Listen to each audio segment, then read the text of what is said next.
Many of you are likely to have a Tundra in your driveway after watching this video. I'll include a link to the Toyota Murray's website in the description down below. I'll also include a link to my car buying guide. Let's get into it.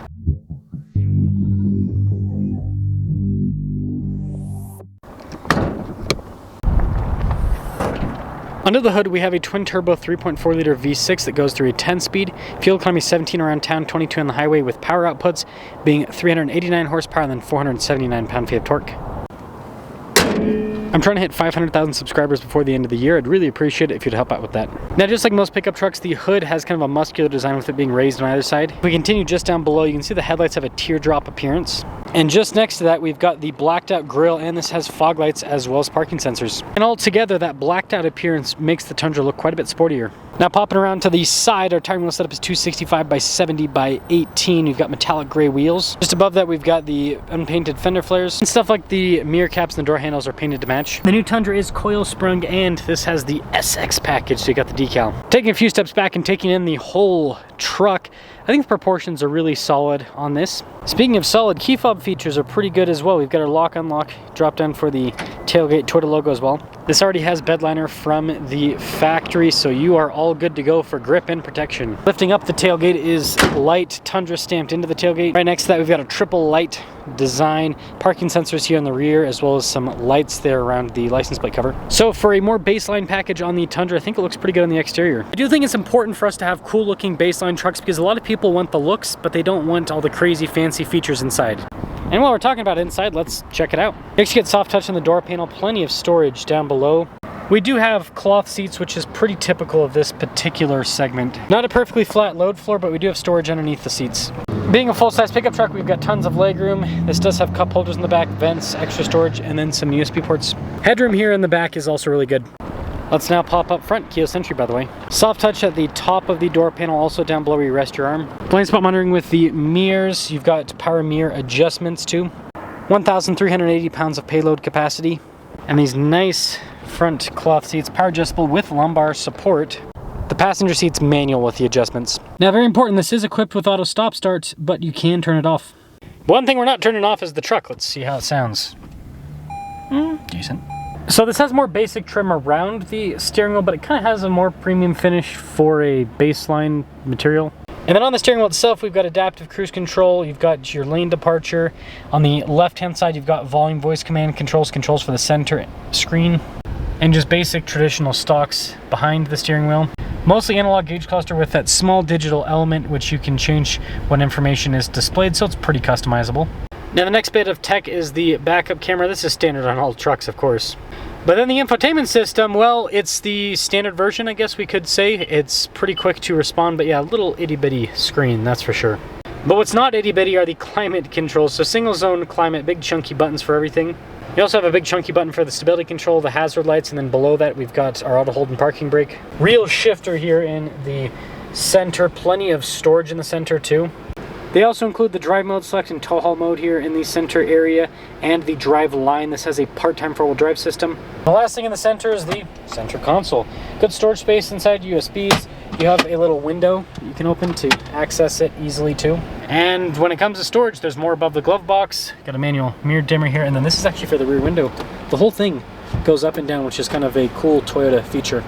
And a feature that I almost missed, trailer brake controls. 2025 Tundra SR5. This has the SX package and a few other options. Total MSRP $56,207. But after discounts, it's closer to 50 grand. Let's take it out. Start her up. So I just wanted to kind of do a video on how the Tundras now have even more discounts compared to last time that I did a video on a Tundra. And I picked out this one because I think it's the everyman's Tundra, right? It's got most of the features that you'd want. It's a 4x4 pickup truck, right? And it is, you know, not dirt cheap by any means. Still 50 grand. It's a lot of money. But compared to a lot of modern pickup trucks, 50 grand ain't that bad. And you know, I feel like Toyota gives you a little bit more compared to the other manufacturers with their more basic truck. I mean, at $50,000, okay, we'll say 56 the MSRP. Yeah, I mean, like a Ford STX, kind of like what this competes against. you've got a much less powerful engine.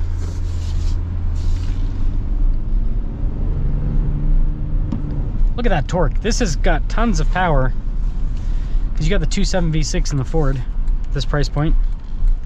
And this has the big power sliding window, bed liner. Ford does not put bed liner in anything. It's like against their policy or something, apparently. Man, this torque is so good. It's not quite as peppy as the hybrid, but still pretty darn good. The hybrid just has a much stronger low end to it. And I will say the new coil sprung setup does quite well for the Tundra. It definitely helps out with smoothing out the bumps. Like, this just stays nice and planted. It's exactly what you'd want, I would say, when it comes to comfort. Yeah, the low end torque, it's just torques through everything. And you know, the ride quality's, like I said, it's good.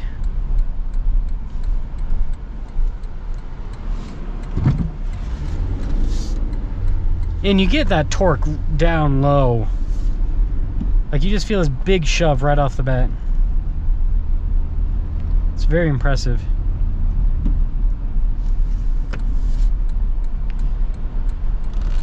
Now, this will get us into summing things up with the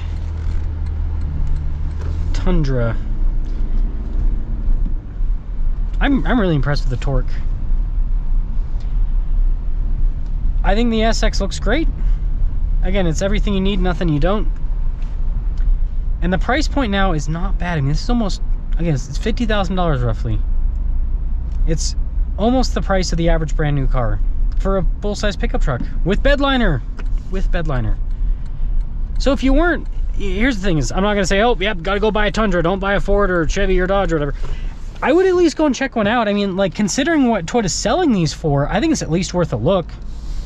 Because, I mean, if you're gonna spend $50,000 on a Ford or a Dodge, right, you're not getting as many features, and so it's like, okay, well, I don't think I could do a Toyota, right? I know a lot of people are like that, but go and drive it. See if you like how it drives. Maybe you actually like how it drives, and maybe you go, oh, you know, I like the giant sliding window in the back, and I like the turbo V6. So yeah, I think it's worth a look now, considering the discounts. And I do think this shows that, because Toyota's the one manufacturer that's still sold out in most of their product. They're not sold out in pickup trucks. Obviously, I mean, you guys can see the Tacomas, you can see the Tundras on the lot here. So I think it shows that the truck market here in the US is kind of capped out. So the prices, they have to fall. Well, they have. So let me know if you guys think if this is reasonable or not, but I think it's worth a look.